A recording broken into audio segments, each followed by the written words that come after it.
जय श्री माता जी। आज के सामूहिक ध्यान सत्र में उपस्थित सभी सहजी भाई बहनों का हार्दिक स्वागत है। ध्यान की शुरुआत कुंडलिनी चढ़ा के बंधन लेते हुए करेंगे।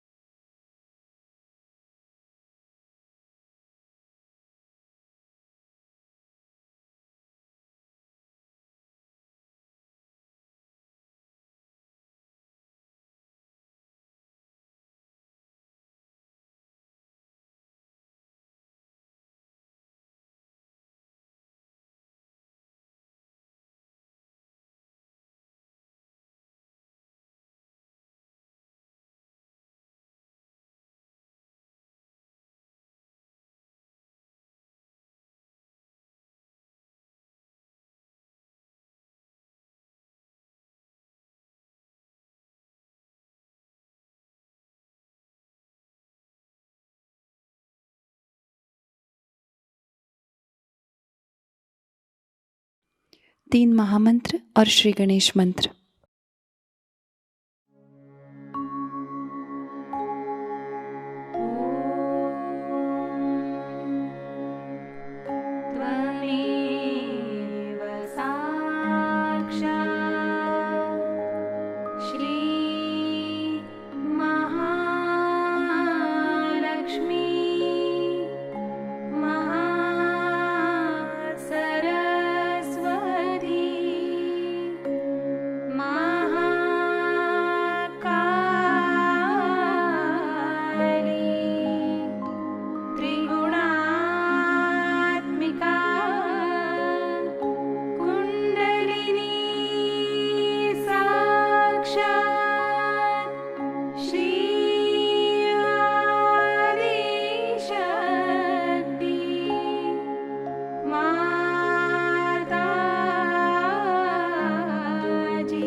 श्री माता जी, हमारा आत्म साक्षात्कार दृढ़ कीजिएगा।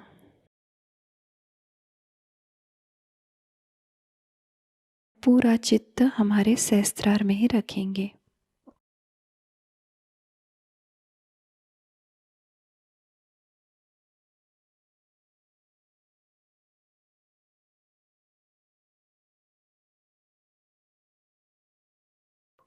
इसी ध्यान की स्थिति को बरकरार रखते हुए हम अभी श्री माता जी की अमृतवाणी ग्रहण करेंगे। आज पहिल्यांदा मी हिंदी भाषेत थोडंसं बोलणार आहे आणि नंतर मराठी भाषेत बोल. हिंदी भाषा शिकण्याचा प्रयत्न सर्वांनी केला पाहिजे, कारण ही आपली राष्ट्रभाषा आहे.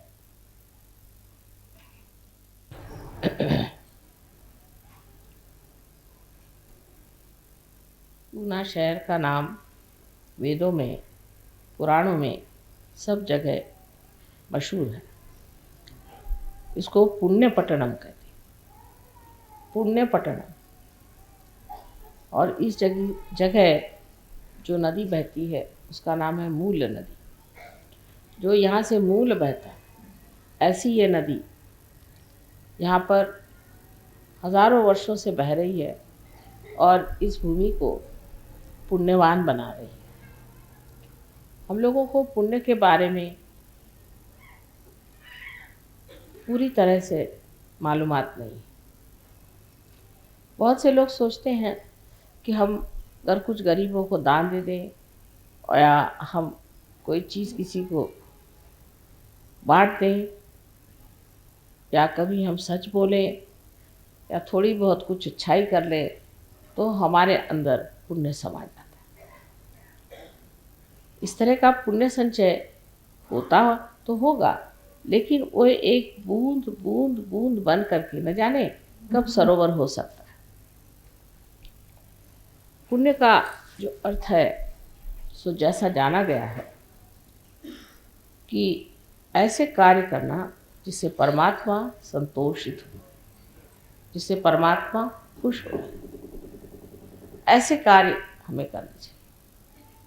और जो आदमी ऐसे कार्य करता है वही पुण्यवान आत्मा होता है, क्योंकि जब वो परमात्मा को खुश कर देता है तो उस पर जो आशीर्वाद परमात्मा के आते हैं वो उसको पुण्यवान बना देते हैं. परमात्मा की जो शक्तियाँ उसके अंदर आ जाती हैं वो उसके अंदर एक नई चेतना कहिए या नया व्यक्तित्व कहिए, एक नई हैसियत कहिए, प्रकट करती है. उस हैसियत में मनुष्य ऐसा हो जाता है कि जो वो कहीं भी जाए, किसी भी घर में जाए, किसी भी दालान में जाए, किसी आंगन में जाए, किसी देश में जाए, विदेश में जाए, जहाँ भी जाए वहाँ परमात्मा का आशीर्वाद झरने लग जाता है. जैसे कि एक छत्र छाया सी उसकी बन जाती है. ऐसे पुण्यवान पुरुष कहीं भी रहते हैं, उस जगह किसी भी तरह का प्रकोप होना हो तो वो टल जाता है. वैसे लोग जब कभी शहर में, जंगलों में कहीं भी घूमते रहे तो वहाँ जितनी भी दुर्घटनाएं होने वाली थी वो सब खत्म हो जाती. सो इस पुण्य नगरी में इन्होंने जन्म लिया है वो विशेष पुण्य लोग, पुण्यवान लोग. और इस पुण्याई में उन्होंने यहाँ जो कुछ पाया है उसे उन्हें अब आगे पाने का है. लेकिन जब पुण्यवान मनुष्य पुण्य नगरी में पैदा होता है तो वो अपने को दूसरों के साथ तौलने लगता है. वो ये सोचता है कि देखो हमने तो इतना पुण्य किया इसलिए हम यहाँ पैदा हुए, लेकिन यहाँ पे जो लोगों के पास पैसा है, जिनके पास धन दौलत है, वो तो दूसरे ही लोग, वो तो परमात्मा को भी नहीं जानते, भगवान को भी नहीं मानते और पूजा अर्चा भी नहीं करते, पर इनके पास तो इतना पैसा है, इतने धनवान लोग हैं, ये तो इतने सुखी लोग, तो हम क्यों इतने दुखी? अगर हम पुण्यवान हैं तो हम दुखी क्यों? ऐसा उसके दिमाग में विचार आता है. जब ये विचार उसके अंदर आ जाता है तो वो फिर या तो सोचता है कि हमारी समझ में आ ही नहीं बात, कोई हर्ज नहीं, ऐसा सोच करके अपने धर्म में जुटा रहता है, और या तो वो बदल जाता है और वो सोचता है कि नहीं, किसी तरह से भी पैसा जोड़ना या दुनिया की चीज़ें दौड़ना, दुनिया की इज्जत जोड़ना, यही सबसे बड़ी बात है।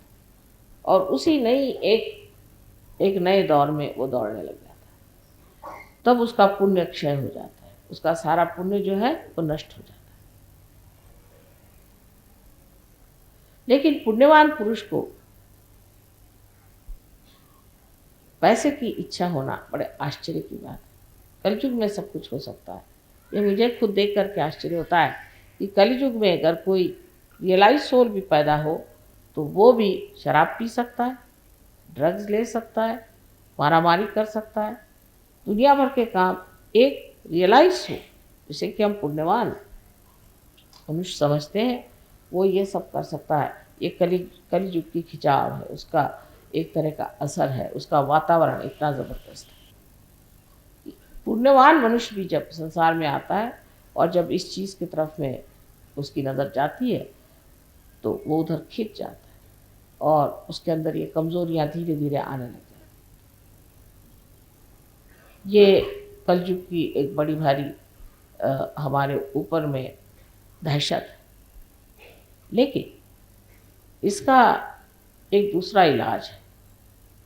ये जो दहशत हमारे ऊपर है और जो हमारे पर कलयुग छाया हुआ है, ये अगर सोच विचार किया जाए तो क्यों आया, कलयुग आने की ज़रूरत क्या थी?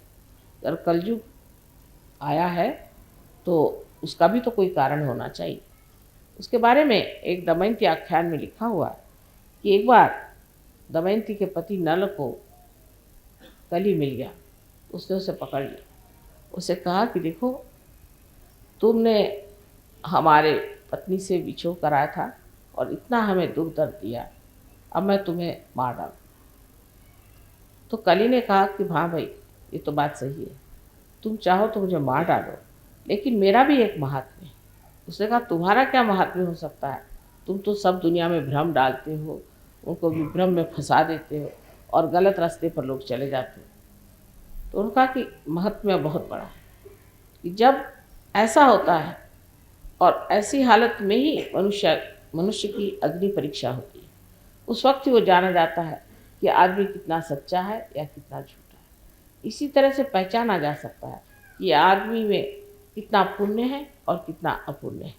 अगर उसके आगे कोई अग्नि परीक्षा न हो तो वो जाना नहीं जा सकता। जैसे कि बाइबल में भी कहा गया है कि जो मनुष्य कलयुग में पैदा होगा उसका लास्ट जजमेंट हो जाएगा, उसको जाना जाएगा कि उसमें पुण्य कितना है, अपुण्य कितना है। तो इसका ये महात्म्य है कि इससे हमारी अग्नि परीक्षा होती है। और उसने ये भी कहा कि इतना ही नहीं कि अग्नि परीक्षा होगी, ह्यावेळेला फोटो घेऊ नका, जरा फोन आहे बस तिकडे दारात।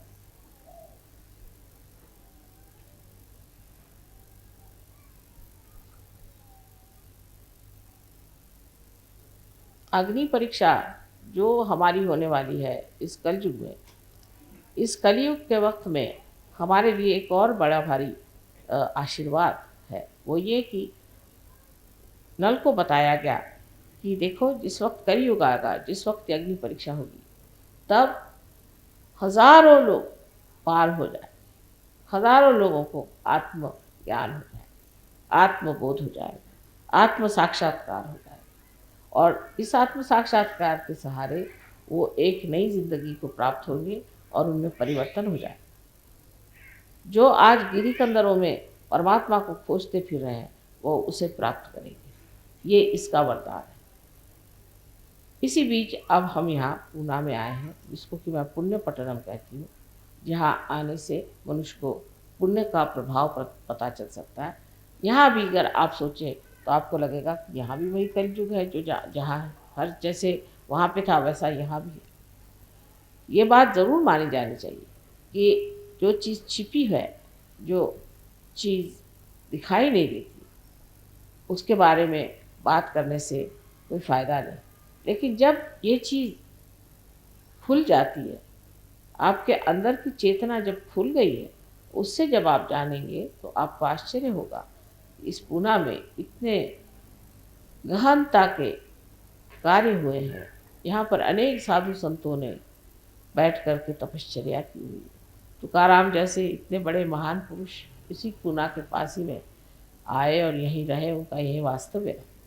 तो इसका जो आकर्षण है वो उन लोगों के लिए है जो पुण्य को खोजते हैं और पुण्य में डूबना चाहते हैं। उन लोगों के लिए नहीं जो पैसा ढूंढते हैं और दुनिया भर की दौलत ढूंढते हैं, क्योंकि वो तो सिर्फ अपने लिए, किसी दूसरे के लिए नहीं।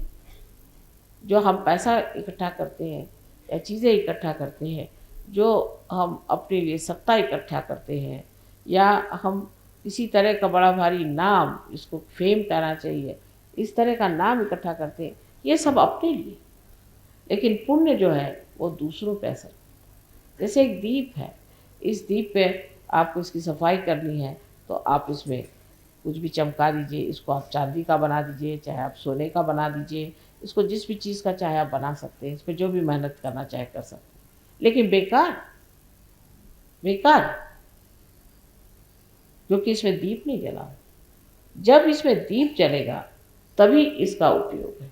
इसी प्रकार मनुष्य कुछ भी हो बेकार है, जब तक उसके अंदर आत्मा का दीप नहीं जलता तब तक वो बेकार है।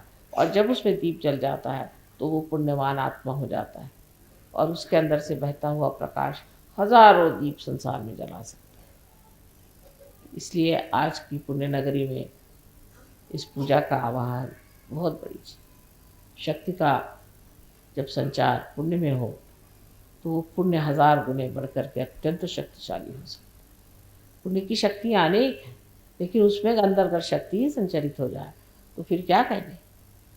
पुण्य अभी तक जो जो लोगों ने जाना है वो ऐसा ही है कि पुण्यवान लोग जो होते हैं उनको सब लोग सताते हैं, उनको परेशान करते हैं, उनके पास कोई धन संपत्ति नहीं होती, उनके पास किसी तरह का कोई संरक्षण प्रोटेक्शन नहीं होता है, वो हर समय दबे रहते हैं लोगों से और उनको जो चाहे वो खींच ले जाता है, जो चाहे उन्हें बेवकूफ़ बना सकता है।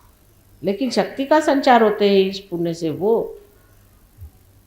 प्रगाढ़ और प्रचंड प्रकाश निकलते हैं कि किसी की मजाल नहीं, किसी पुण्यवान आदमी को हाथ लगा। जो हाथ लगाएगा वो जानेगा कि ये कोई प्रचंड चीज़। इसी प्रकार अगर कोई आदमी ये चाहेगा कि उनका पैसा नोच ले या उनको ठग ले या सताए तो अब सता नहीं सकता। ये कलयुग का बड़ा भारी आप पर आशीर्वाद है कि कलयुग में ही ये प्रकाश आ सकता है और जैसे ही अंदर ये प्रकाश आ जाएगा कोई आपको छू नहीं सकता, कोई आपको परेशान नहीं कर सकता, कोई आपकी हत्या नहीं कर सकता, कोई आपसे कोई चीज़ छीन नहीं सकता। आप पूरी तरह से संरक्षित हो जाते हैं और आप स्वयं इतने शक्तिशाली होते हैं कि जहाँ खड़े हो जाइएगा वहाँ कोई सा भी आतंक, आफत, कोई भी परेशानी हो उसे आप एकदम खड़े होने से ही उसको खत्म कर सकते हैं। तो पुण्य में शक्ति का संचार यही आज का आवाहन है और आज की पूजा में यही करने का है। आता सगळ्यांना समजलंच असेल मी हिंदी भाषेत काय सांगितलं ते, कोणाकोणाला समजलं नाही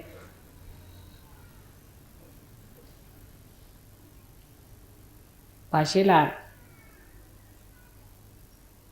मराठी भाषा फार चांगली आहे, कारण त्याच्यामध्ये तिला तोड नाही, म्हटलं पाहिजे तरी चालेल, तिला तोड नाही। विशेष करून सहजयोग हा मराठी भाषेतच समजवता येतो बरं। आणि ह्या ज्या गोष्टी मी हिंदी सांगितल्या त्याला कारणच आहे की हिंदी लोकांमध्ये तुम्हाला आश्चर्य वाटेल की आपल्या संस्कृतीबद्दल फार कमी माहिती, त्यांच्या भाषेतच नाही, त्यांना काही माहीतच नाही। पुण्य म्हणजे काय ते माहिती, तेव्हा थोडंसं हिंदीत बोललेलं बरं, कारण तुम्हाला सगळं आधीच पाठ आहे, सगळं माहिती आहे, सगळं पाठ आणि नंतर सपाट तसाही प्रकार आहे म्हणा।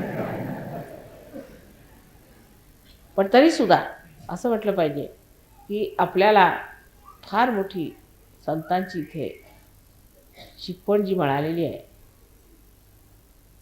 हा एक इतका मोठा आशीर्वाद आहे। त्या आशीर्वादाने संस्कृती काय आपल्याला माहिती, पुण्य म्हणजे काय आपल्याला माहिती, चांगलं वाईट काय ते आपल्याला माहिती आहे, माहीत कळतं पण वळत नाही, कळतं सगळं की हे सांगितलेलं आहे, हे चांगलं आहे, हे वाईट आहे. असा पुण्यसंचय आपण पुष्कळ केलेला आहे. म्हणूनच त्या पुण्यामध्ये, त्या पुण्यनगरीत आपला जन्म झाला, हे कबूल. पण तरीसुद्धा इतर लोकांना बघून आपल्याला असं वाटतं की बा आम्ही पुणेकर म्हणजे काही ते श्रीमंत नाही, मुंबईकर जास्त श्रीमंत आहे. त्याच्यावर असं वाटतं की मुंबईपेक्षा दिल्लीचे लोक जास्त श्रीमंत आहेत, त्याच्यावर पैसे जास्त. तर दिल्लीला आणखी म्हणजे तख्तच असल्यामुळे इथे त्यांच्याजवळ मान पान आदर हे सगळं काही बाह्यता पुष्कळ दिसतं. तेव्हा असं वाटतं वा एवढे मोठे लोक आहेत हे, ह्याचं केवढं मोठं, पण आम्ही काय, आम्ही अजून गरीबच आहोत. पण तुम्ही पुण्यवान आहात. पण ह्या पुण्यातच असे लोक आहेत की देवालाच मानत नाही.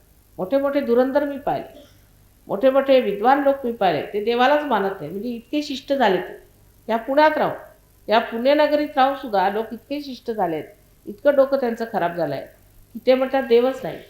अहो तुम्ही जर देवाला पाहिलंच नाही, देवाला जाणलंच नाही, तर तुम्ही इतका अरेरावीपणाने कसं म्हणता की देव नाही आहे? आधी बघा तर खरं, एक अनुभव तो घेऊन बघा. त्याच्यात तुमचं काय नुकसान होणार आहे? काहीच होणार नाही. पण तुम्ही स्वतःला सगळं जाणलेलंच नाही आहे. तेव्हा जे सगळे सांगून गेले ते सगळे मूर्ख होते, आम्ही एक अतिशहाणे. आणि आम्ही असं म्हणतो की परमेश्वरच नाही, आणि आता तुम्ही परमेश्वर सिद्ध करून दाखवा, नाहीतर आम्ही परमेश्वर मानायला तयार नाही, असं जरी म्हटलं तरीसुद्धा त्याला तयारी आहे. पण आम्ही मानतच नाही परमेश्वर आहे असं म्हणून जर कोणी डोळे झाक केली तर अशा माणसाला समजावणं फार कठीण होतं. आणि तशातले बरेच लोक या तुमच्या पुण्या शहरात आहेत, बरेच लोक आहेत. म्हणजे इतके कुठेच नाही आहे जे उघडपणाने म्हणतात परमेश्वर नाही, असे इतके लोक कुठेच नाही जितके तुमच्या पुण्या शहरात. जितके इथे गणपती आहेत आणि त्याच्याहून जितके इथे मारुती आहेत त्याच्याहूनही हे महामारुती बसलेले अतिशहाण.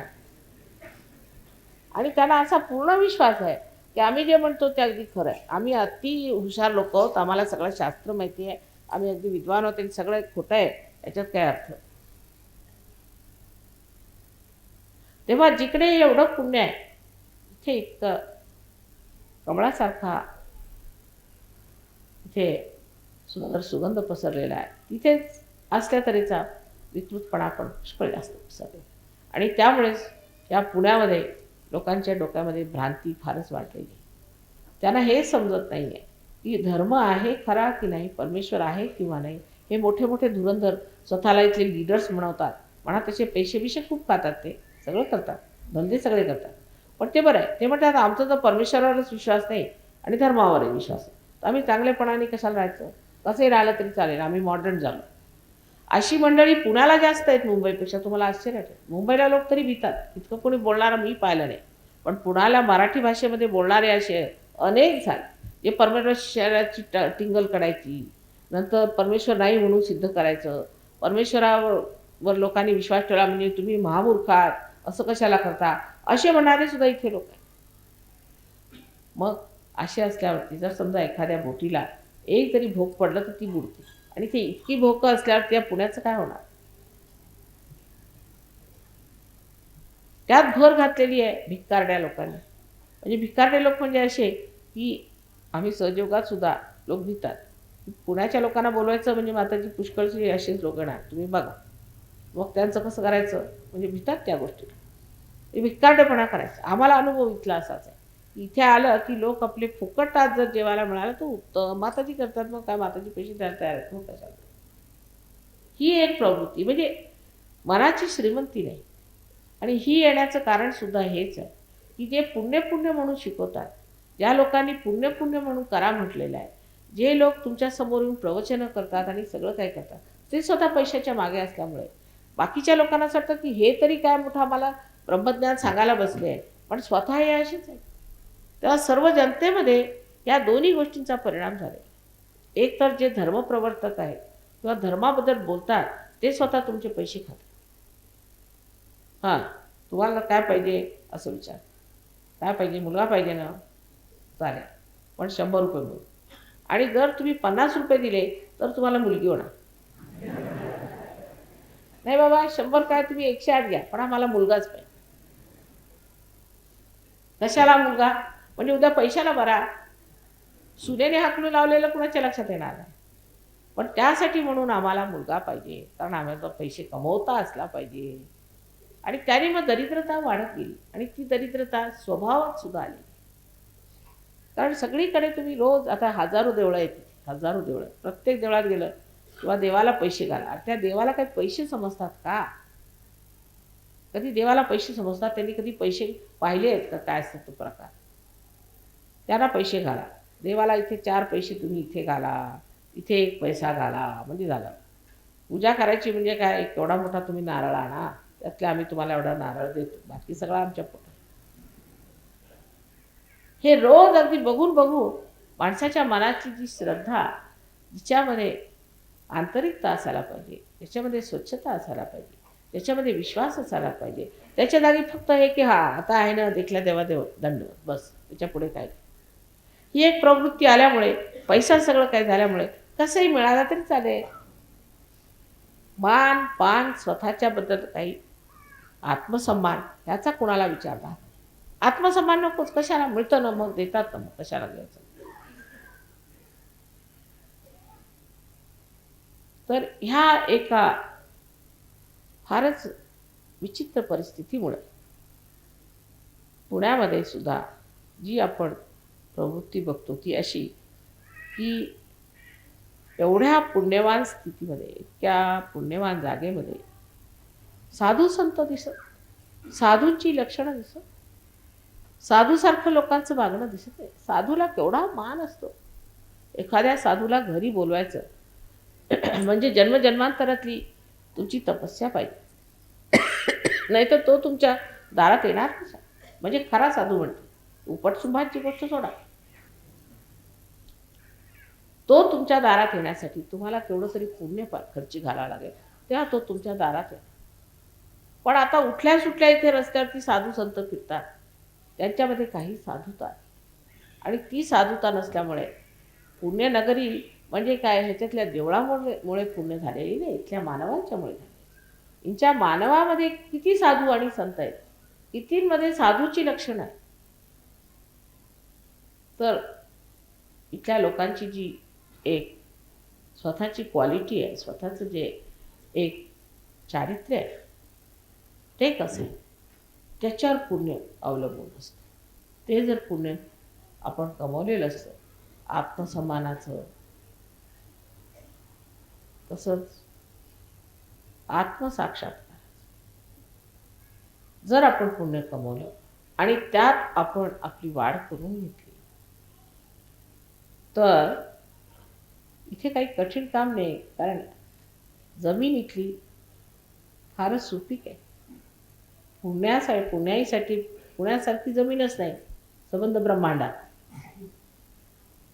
पण जमीन असली तरी प्लास्टिकच्या बियांनी काही झाडं येणार नाहीत. आणि प्लास्टिकच्या बिया लावून ठेवल्यात तुम्ही, तर करायचं काय आम्ही. अत्यंत सुपीक जमीन आहे. पण डोकी सुद्धा इतकी सुपीक आहे तिथे की त्या सुपीकपणामध्ये जे जे निघालेलं आहे ते तुम्हाला सांगितलं मी आधी, की देवावर विश्वास ठेवायचा नाही. देव म्हणजे कोण, वाह्यातासारखं काहीतरी, म्हणजे अत्यंत ज्याला म्हणतो ना आपण अत्यंत कमी दर्जाचं असं लिखाण सुद्धा लोकांनी करून ठेवले. देवाची टिंगल करायची जसं का त्यांच्या खिशातच बसला, त्याच्याबद्दल काही आदर काही सुद्धा. दुसरे लोक जे सांगितले मी की त्यांनी धर्माच्या नावावरती इथे इतकी कमाई केली, लोकांना इतकं दिशाभूलीत घातलेलं आहे. तर तऱ्हेचे इथे प्रकार आम्ही पाहिले. इथे पुण्याला जेव्हा मी पहिल्यांदा आले होते तेव्हा माझ्या प्रोग्रामला एक बाई आल्या होत्या, पुष्कळ लोक होते. त्यांच्या अंगात भूत आलं, त्या लागल्या हू करायला. सगळ्या बायका कुंकू लावायला धावल्या त्यांच्या. त्यांना पहिल्यांदा मी पाहिलं की हा प्रकार काय मूर्खपणाचा आहे. तिच्या अंगात भूत आलं, तिला कुंकू लावायला कशाला धावून राहिले, तिच्या पायावर पडायला लागले. तर मी एकदम लाईट्सच गेल्या नशिबाने आणि मी मागावर दारातून निघून आले. म्हटलं या लोकांना काय सांगावं. म्हणजे हे सगळं असू त्याशिवाय महामूर्खपणा पण. म्हणजे एका बाईच्या अंगात आलं तर ते अंगात येतं हे त्याच्या लक्षात येत. अंगात आलं म्हणजे देवी आली. अहो देवी कोणाच्या अंगात, त्याला काही सोपं काम आहे का, फार कठीण काम आहे. देवीला झेपू शकतं का कोणचंही अंग. अंगात म्हणजे देवी आली आणि ही देवी नंतर मग भांडी घासते, लोकांची धुणी धुते. आणि पैसे मारते आणि मग तिच्या अंगात देवी येते. हा जो धर्मभोळेपणा किंवा बाबळेपणा म्हणा, पण मी ह्याला महामूर्खपणा म्हणेन, हा इतका जास्त आहे की त्याच्यामुळे लोकांना दिशाभूलच म्हटली नाही पाहिजे, पण एक तऱ्हेची भ्रांती आली. आमच्या इथे पुष्कळ अशा लेडीज येत होत्या की ज्यांच्या अंगात येत असेल, देवी यायची, त्यांना सगळं व्हायचं आणि झीटून पडायचे. माझ्यासमोर आल्या की झीट यायची त्या. म्हणजे प्रोग्रामच करणं कठीण झालं होतं.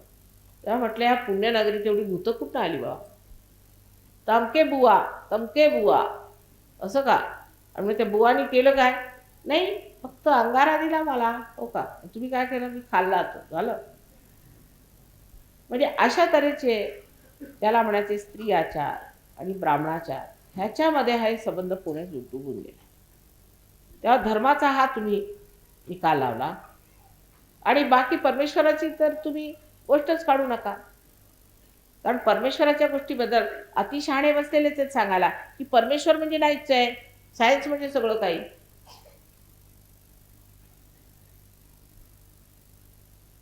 आता नारळीकर हे पुण्याचेच आहे. त्यांनी असं सांगितलं की ह्या ज्या संबंध सृष्टीला जे कार्य करते इथं, त्याच्यामध्ये इंटेलिजन्स आहे, त्याला डोकं आहे. ही पहिली गोष्ट त्यांनी सांगितली. सायंटिस्ट आहे, पुण्यातला आहे, तेव्हा त्याच्या डोक्यात आली ही गोष्ट. पण तरी सायंटिस्ट जाणार कुठपर्यंत? बाहेरून तुम्ही जर एखाद्या झाडाची निगा ठेवायची म्हटली तर पानाला तुम्ही द्याल पाणी, तर जाणार का आतमध्ये? फुलाला दिलं पाणी तर जाईल का? नाही जाणार. तुम्हाला त्याच्या मुळातच पाणी घालायला पाहिजे आणि त्याच्या मुळात पाणी घालण्यासाठी तुम्हाला उतरायला पाहिजे आणि त्यासाठी तुम्हाला सुद्धा सूक्ष्म झालं पाहिजे. ती सूक्ष्मता आल्याशिवाय तुम्ही काहीही कार्य केलं ते बाह्यातलं आहे, सगळं बाह्यात राहून जातं. पण इतकं बाह्यात आलेलं आहे की पुण्यवान शोधून सापडत नाही. मग ते झालं सगळं काही व्यवस्थित म्हटलं पाहिजे की संबंध भूतांचं राज्य जरी म्हटलं तरी ते व्यवस्थित होऊ शकतं, किंवा सैतानाचं म्हटलं तर त्याचंही होऊ शकतं, व्यवस्थित होऊ शकतं. पण तरीसुद्धा ही भूमी इतकी कडक आहे की कोणी आले तर त्यांना हाकलून लावते, फेकून लावते, त्यांचं जाळपोळ करते. त्या भूमीचं हे वैशिष्ट्य. पण हे सगळं असून सुद्धा एक जर आपण एवढं लक्षात ठेवलं की आपण अशा महान भूमीमध्ये जन्माला आलो जी संबंध ब्रह्मांडामध्ये पुण्यवान आहे. आता ह्याच्याहून श्रीमंती काय असतात, ह्याच्याहून मोठेपणा काय असतात, ह्याच्याहून मान आदर काय असतात? अहो, तुमच्या पुण्याच्या मातीचं एवढं महत्त्व आहे. लोक इथून सगळे पुण्याची माती घेऊन गेले, तुम्हाला माहिती नाही. आम्ही लंडनला ते आता आश्रम बांधला तर तिथे माती घेऊन आले. म्हटले माती कुठं आणली? म्हणे पुण्याची आम्ही माती घेऊन. त्यांना अक्कल आहे तुमची आणि इथे अतिशहाणे सांगतात की देव नाही. आणि ती माती घातली त्याने. आपल्याला त्याचे आता तरी मी किती वर्णन करून सांगितलं, किती म्हटलं तरी तुम्ही म्हणाल माताजी ह्याचा साक्षात द्या. तर देऊ कसं? कारण ह्या सर्व गोष्टी मध्ये मध्ये असल्यामुळे तुम्हाला ह्याच दिसतात. कारण ह्या ढोबळ आहेत ना, ह्या बाह्यातल्या आहेत ना, ग्रोस आहेत ना. सूक्ष्मातलं दिसायला सूक्ष्म आला पाहिजे. तुम्ही सूक्ष्म झाला म्हणजे मी काय म्हणते ते सगळं तुम्हाला कळेल, म्हणून सूक्ष्म व्हायला पाहिजे. तेव्हाच मी म्हटलं की या पुण्यनगरीमध्ये शक्तीचा संचार झाला. आता पैशाचाच विचार येतो, तो विचार सोडला. शक्तीने लक्ष्मी मिळते, मिळणार. पण लक्ष्मीसाठी आम्ही पूजेला आलो असं जर म्हटलं तर मुळीच मिळणार नाही. लक्ष्मीचा प्रसाद तुम्हाला आपोआप सहज मिळू शकतो आणि पुष्कळांना मिळालाही आहे. पण हे लक्षात घेतलं पाहिजे की आम्ही इथे घ्यायला काय आलो? शक्ती घ्यायला. शक्तीमध्ये सर्व तऱ्हेच्या शक्त्या असतात. नुसतं महालक्ष्मी किंवा लक्ष्मी नाही. लक्ष्मीतनं महालक्ष्मी, सरस्वतीतनं महासरस्वती, आणखी कालीतनं महाकाली, हे सगळं इथे मिळवायला तुम्ही आलेला. जेव्हा त्या तिन्ही शक्त्यांमध्ये आत्म्याचं स्वरूप प्रकटित होतं तेव्हा ह्या तिन्हीही महान शक्त्या तुमच्यामध्ये सुद्धा जागृत होतात. तुमच्या हातातलं व्हायब्रेशन्स चैतन्य लहरी वाहत आहे. नुसताचा हात वर केला तुम्हाला लोकांना जागृत करते. लोक म्हणतील कसलं काय, शक्यच नाही. असं कसं नुसता हात असा वर केला तर म्हणे की जागृती, शक्यच नाही. तर तुम्हाला अविश्वास वाटू लागतो. खरोखर आम्ही असा हात वर केला तर आमच्या हातून होतं हे काही विशेष नाही. म्हणजे तुम्हाला अजून आपली कदर नाही. तुम्ही हे समजत नाही की तुम्हाला काय मिळालं. किती मोठ्या तुमच्या हातात नुसती अशी कुंडलिनी, जशी गणपतीच्या हातात ही शक्ती आहे तशी तुमच्या हातात आईने शक्ती दिली आहे की नुसता असा हात वर केला तरी कुंडलिनी जागृत होते. तर आम्ही कोण आहोत हे आधी लक्षात घेतलं पाहिजे.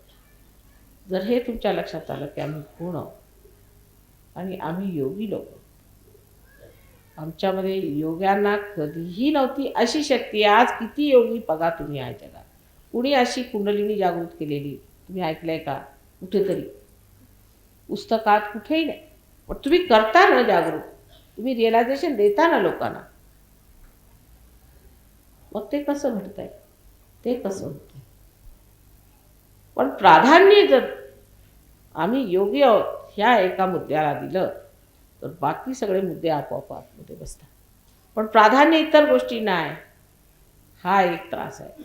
तो जर तुम्ही सोडला आणि प्राधान्य फक्त आहे की आम्ही योगीजन आहोत, आम्हाला योगीजनांसारखं आणि साधू संतांसारखं राहायचं आहे, तसंच आम्हाला वागायचं आहे, तशीच आमच्यामध्ये धारणा असावी, असा हृदयामध्ये जर एक विचार ठेवला तर कुंडलिनी शक्ती जी आहे ती तुम्हाला कुठल्या कुठे पोचून देईल.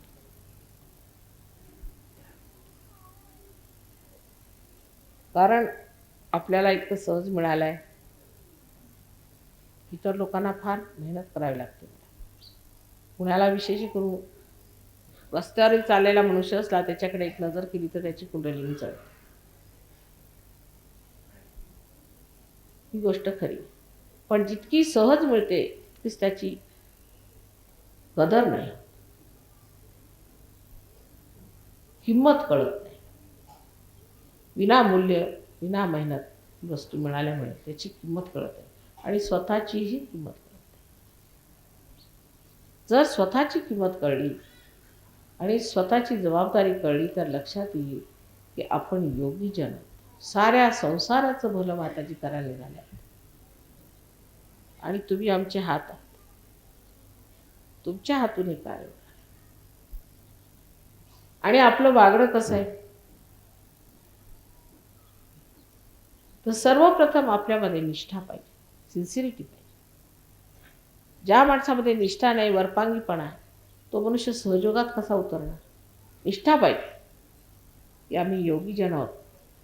पूर्ण निष्ठेने आमच्यावर विश्वास आहे, आम्ही हे कार्य करू शकतो. आमच्या हातून कुंडलिनी वाहते. याच्यात काही अहंकाराची गोष्ट नाही. तुम्ही जर म्हणाल की आम्ही हिंदू, मुसलमान, ख्रिश्चन आहोत, ही खोटी गोष्ट आहे.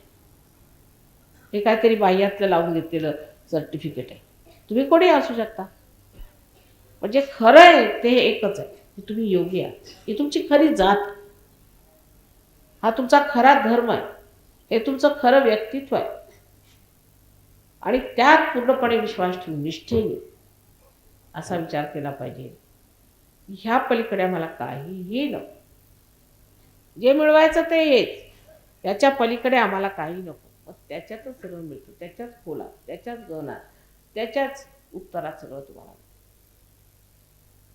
पण अजूनही माझी आई अशी, माझी बहीण तशी, माझ्या मुलाला हे झालं एक हे झालं, नाहीतर आमच्याकडे ही प्रॉपर्टी पाहिजे ते, माझ्या भावाचं तसं नीट करून द्या माताजी, तर माझ्या काकांचं तसं नीट करून. त्या गुंतागुंतीचे प्रश्न. बरं जुने आले ते जराशी बरी झाले आता, तर परत दुसरा लॉट आला, त्याने सुरू केलं तोच प्रकार की माझ्या आईला बरं नाही, माझ्या वडिलांना बरं नाही. अहो सगळ्यांना आई वडील आहेत, ते बरं आहे म्हणा एका अर्थाने, पण सहयोगाला कधी कधी फार बाधक होते. कारण सगळं लक्ष दुसरीकडे. जर तुम्ही ठीक झाले तर तुमचे आई वडील सगळे ठीक होतील, पण तुम्ही स्वतः ठीक व्हायला तयार नाही. आणखी तुमची अशी इच्छा आहे की सगळ्यांना माताजींनी ठीक करा. म्हणजे ह्या गोष्टी इतक्या गहनात आहेत, त्या गहनतेत उतरताना लक्षात ठेवलं पाहिजे की आपण गहन आहोत की नाही, आपल्यामध्ये काही गहनता आहे की नाही, नाहीतर आपण संपूर्ण जाणार. एखाद्या विहिरीत जर तुम्हाला उतरायचं असलं तर तुम्हाला सुद्धा त्याची पूर्ण मर्यादा माहीत असायला पाहिजे. जर तुम्हाला पोहताच येत नसलं तर विहिरीत कशाला जायचं, तुम्ही संपून जाणार. त्या घनतेत उतरण्यासाठी जी निष्णात व्यक्ती पाहिजे ती मी आहे का, ते मी मिळवलं आहे का, असा विचार केला पाहिजे. पण नाही माझ्या आईला बरं करा. अहो तुमच्या आईला बरं करून तुम्हाला काय मिळणार आहे? स्वार्थ समजायचा आपला. काय मिळणार? तुमच्या आईला बरं केलं म्हणजे ती उठल्याबरोबर परत तुम्हाला रागवायला लागेल, डोक्यावर पदर घे, नाही तर हे कर ते कर. बायकांचं असतं ना काहीतरी. आणि नाही तर आई बापाला बरं कर, कशाला? परत तो आणखी तुम्हाला त्रास देणार असं नाही. पण माझं काय म्हणणं की अत्यंत वरपांगीपणाने आपण बघितलं तर हे असे त्रास होते. पण गहनतेत बघितलं की मी माझाच बाप आहे, मीच माझी आई, मीच सगळं काही आहे, मला तुम्ही बरं करा, मी ठीक होऊ देत, माझं भलं होऊ देत. तुमच्यातच जर सर्व बसले तर ते सगळेच्या सगळेच ठीक होणार. सगळे जर तुमच्या शरीरात वास करतात, तुमचं जर बरं झालं तर ते बरे होणार की नाही. तेव्हा अशा वरपांगी शूद्र क्षुल्लक वस्तूंवरती आपलं चित्त ठेवून तुम्ही एवढं मोठं कमावू नका. एक तर पुण्याच्या नगरीत जन्माला आला, एवढं पुण्य कमावलं असेल ते, एवढं पुण्य कमवून ह्या पुण्या नगरीत तुम्ही जन्माला आला आणि इथे जन्माला येऊन आता ते घालवायचे का? आणि ह्या धर्माच्या बाबतीत सुद्धा डोकं लक्षात ठेवलं पाहिजे. ह्याला काही धर्म म्हणता येतो? ज्याच्या सर्व वरपांगी गोष्टी, तो धर्म खरा ज्याच्यामध्ये मनुष्याला शांती मिळते, तो धर्म खरा ज्याच्यामध्ये मनुष्याला सत्य मिळते, तो धर्म खरा ज्याच्यामध्ये मनुष्य एक पुण्यवान आत्मा होऊन सगळीकडे प्रेम संचारतो, तो खरा धर्म. बाकी धर्म म्हणजे थोतांड. आणि आजकालचे सर्व धर्म ते एकाहून एक बरे. मला तर एकही आजपर्यंत धर्मगुरू भेटला नाही जो आत्मसाक्षात्कारी आहे. अहो म्हणे आम्ही धर्मगुरू, असं का? आणि कुंडलिनी तिथे खाली जमून बसलेली, तुम्ही कसे धर्मगुरू? कोणत्या धर्मात सांगितलेलं आहे की आत्मसाक्षात्कार झाल्याशिवाय तुम्ही कोणाचे गुरु होऊ शकताय? असे अधर्मी लोक आज धर्मावरती येऊन बसले आहेत आणि स्वतःला धार्मिक म्हणत. त्या धार्मिकतेचा काहीही फायदा नाही. त्यांनी नुसता मनुष्य एक क्रूर, राक्षसी, भयंकर तरी होईल किंवा ती दब्बू, घाणेरडा, विचित्र तरी. त्यातनं चांगुलपणा कधीही निघणार नाही, हे अगदी मला दिसतं. जेवढे आजकालचे धार्मिक लोक मी पाहिले त्यांचा हा प्रकार. इथे बघा, तुम्ही इंग्लंडच्या लोकांना बघा, दारू पिऊन दूध. कशाला म्हणे? आम्हाला आता चर्चला जायचं म्हणून आम्ही दारू प्या, असं का? दुसऱ्यांचं कशाला बघायचं? स्वतःच बघा आपल्या हिंदू धर्मातला प्रकार. नंतर आणखी नाहीत ना ख्रिश्चन लोक, कामात न गेले. मुसलमान, त्यांची वाट लावली त्यांनी, भांडत बसले, सगळे जगभर भांडतात. सिख लोक, ते तिकडे मूर्खपणा करतात. कोणत्या धर्मात सांगा लोकांना डोकं ठीक आहे? सगळ्यांची डोकी खराब आहे. आपण कशा त्या मूर्खांच्या बरोबर लागायचं? कोणीतरी आपल्याला शांती दिली का हृदयाला? सर्व धर्मांमध्ये हा प्रकार असल्यामुळे हे सगळे धर्म, सर्व धर्माणाम परित्यज्य मामेकम शरणं व्रज म्हटलंय एवढ्यासाठी. जो खरा धर्म आहे तो घेतला पाहिजे. आता एवढे मोठे मोठे झाले हे सगळे. ख्रिस्त काय कमी नव्हते, एवढे मोठे तुम्हाला माहितीच आहे. कृष्ण काय कमी होते, राम काय कमी होते, एक एक अवतरणं झाली. मोहम्मद साहेब काय कमी होते, नानक साहेब काय कमी होते. पण त्यांना त्यांचं मात्र ठिकाणा लावून ठेवला सगळ्यांनी. एवंच मी कोणत्याही धर्माची साथ द्यायला तयार नाही. सगळ्यांना बघून ठेवलं. सगळे एकाहून एक मूर्ख आहेत, देवाच्या नावावरती मूर्खपणा करतायत. आणि ह्यांना अशी सजा मिळणार आहे, ह्या जन्मातच मिळणार आहे, दूर जायला नको. ते ज्यूज आहेत तो दुसरा नमुना आहे, मुसलमान आहेत तो तिसरा नमुना आहे, ख्रिश्चन लोक आहेत तो चौथा नमुना आहे, हिंदू लोक आहेत ते दुसरा नमुना आहे. एक एक नमुने. ते जैन तो तर काय विचारायलाच. ह्या सर्व धर्मांमध्ये नुसता थोतांड आणि वरपांगीपणा आणि खोटेपणा इतका पसरवलेला आणि पैसे बनवणे, आणि नाही तर काहीतरी आता मुसलमान लोकांच्या मध्ये हे आहे की 5दा नमाज पडायची, बस नमाज पडली म्हणजे झालं, आणि त्याच्यानंतर वाटेल ते धंदे करा. आपापसात भांडून राहिले, हा देश त्याच्याशी भांडतोय, तो देश त्याच्याशी भांडतोय, पण सांगायची सोय नाही. मोहम्मद साहेबांनी सांगितलेलं आहे की अशी वेळ येणार आहे, त्याला ते कयामा असं म्हणतात. कयामा म्हणजे अशी वेळ येणार आहे जिच्या वेळेला मनुष्याचं पुनरुत्थान होईल. पुनरुत्थानाची जेव्हा वेळ येईल, रेझरेक्शनची जेव्हा वेळ येईल, त्यांचे हातपाय बोलतील आणि साक्षी देतील. हे सहजोग सगळं सांगून गेले. तेही म्हणत असतील त्या मूर्खांना सांगून गेलो मी. कोण मुसलमान आपल्याकडे येणार आहे? आलेत पण आता. हे अशा धर्माची आपण वाट लावलेली आहे. देवळात जाऊन बघा. आजकाल परवा एक मुलगा आला होता, तो गांजा घेतो. म्हटलं तुला कुठे मिळाला बाबा हिंसा गांजा? महालक्ष्मीच्या देवळात म्हणे पुजारीकडे असतो. असं ना, अगदी खरी गोष्ट आहे. अहो खरी गोष्ट आहे. महालक्ष्मीच्या देवळात, ते आणखी कुठे नाही. हा आता ह्या पुजाऱ्याला कुठे ठेवायला सांग, कुठे ठेवायचं? नरकात तर अशा लोकांना जागा नाही. आणखी काहीतरी एक बनवावं लागेल त्यांच्यासाठी. महालक्ष्मीच्या देवळात बसून गांजा वाटतोय आणि विकतोय, म्हणजे देवळात कुणी जाणार नाही पोलीस पकडायला. गेला तर मग त्याच्या विरुद्ध हे करतील की आमच्या देवळात आलास तू. पण देवळात बसून तुम्ही गांजा विकता, त्याला काही मज्जा नाही. त्या अशा सर्व धर्मांधपणामुळे पुष्कळांना सांगितलं देवच नाही. अहो धर्मांध कुणी असलं म्हणून धर्म नाही. देवाच्या नावावर जर कुणी पैसे कमवले म्हणून काय देव नाही?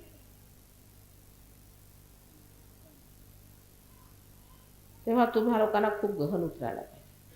तुमचं आयुष्य असं झालं पाहिजे की लोकांनी म्हटलं पाहिजे की हे धार्मिक, ह्यांच्यामध्ये खरा धर्म आहे.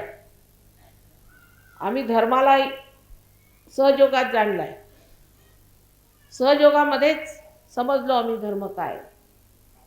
साक्षात्कार ही एक घटना आमच्यात घटित झालेली आहे, काही खोटं नाही. पण त्याच्यासाठी ते सांगण्यासाठी सुद्धा, समजवण्यासाठी सुद्धा तुम्ही गहन उतरा. तुमच्यात गहनता आहे. जर तुम्ही ती गहनता आणली नाही तर मात्र लोकांच्या समोर सांगून लोक म्हणतील राहू द्या, आम्ही पाहिले तुमचे सहयोगी कसे आहेत.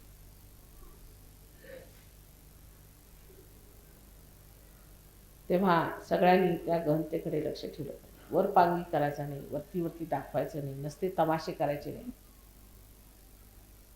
मला सगळ्यांचं समजतं. पूजेला शुद्ध मनाच्या लोकांनी बसायचं, नाही तर बसू नये. शुद्ध मन करून बसायचं.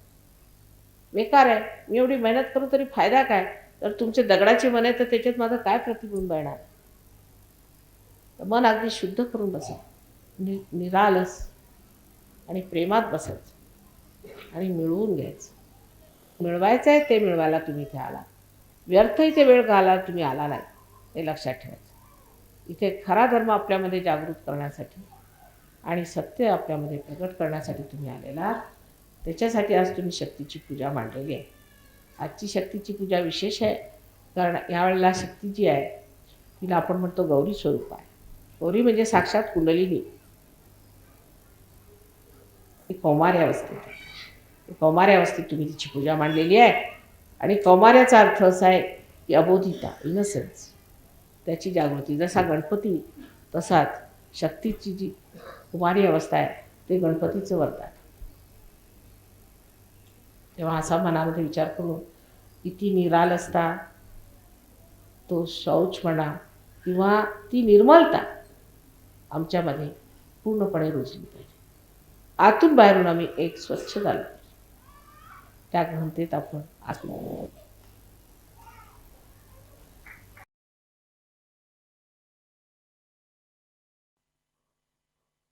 अब हम निःशब्द ध्यान में रहते हैं।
दोनों हाथ जोड़ के श्री माता जी के प्रति आभार व्यक्त करते हैं और प्रार्थनाएं अर्पित करते हैं।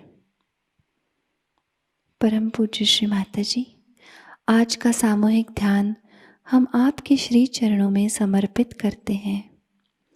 आज के ध्यान में आपने हमें निरानंद प्रदान कर हमें चैतन्य से आशीर्वादित किया, इसलिए हम आपके हृदय से ऋणी हैं। संपूर्ण विश्व में विश्व निर्मल धर्म प्रस्थापित करने हेतु कृपा कर हमें सहयोग प्रचार प्रसार का शुद्ध एवं प्रभावी माध्यम बनाइएगा माँ।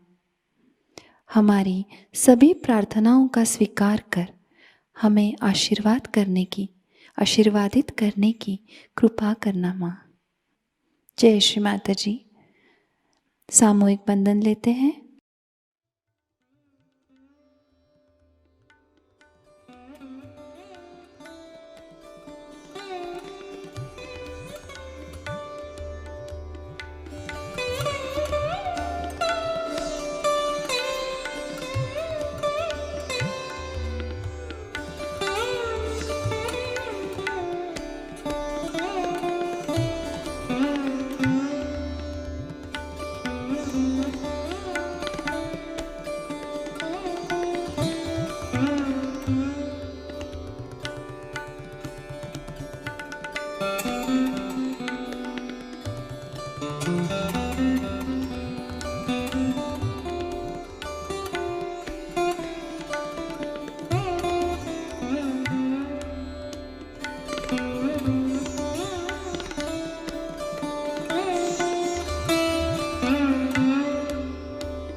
आज का ध्यान केंद्र संपन्न होता है। जय श्री माता जी।